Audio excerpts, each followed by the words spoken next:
Question number 9. A 49-year-old woman presents to her physician with fever accompanied by chills and burning micturition for the past 5 days.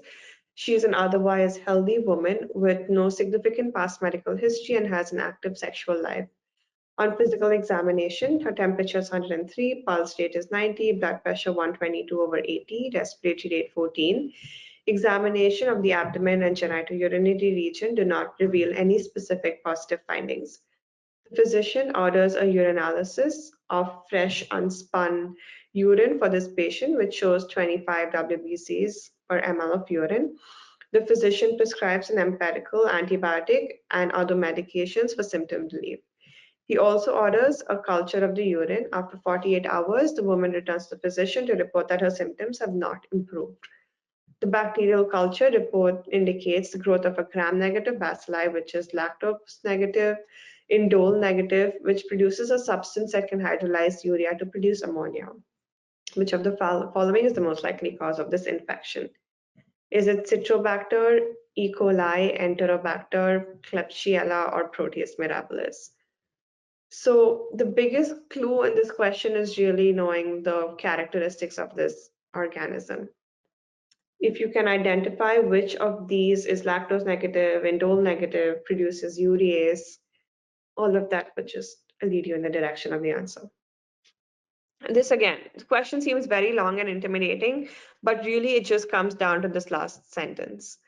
Gram-negative bacilli, which are lactose negative, indole negative, hydrolyze, so produce a substance that hydrolyzes urea to produce ammonia, implies urea is positive. So what is the most likely organism? So the woman has a UTI caused by Proteus mirabilis, as suggested by the characteristics. It's gram-negative, lactose negative, catalase negative, indole negative, but urea is positive. Okay, urine culture is the gold standard for diagnosis of a UTI, helps identify the bacteria and also gives us the antibiotic sensitivity. UTIs are commonly caused by E. coli. Other common bacteria causing UTI are Staph saprophyticus, Enterococcus fecalis, Corynebacterium ureolyticum.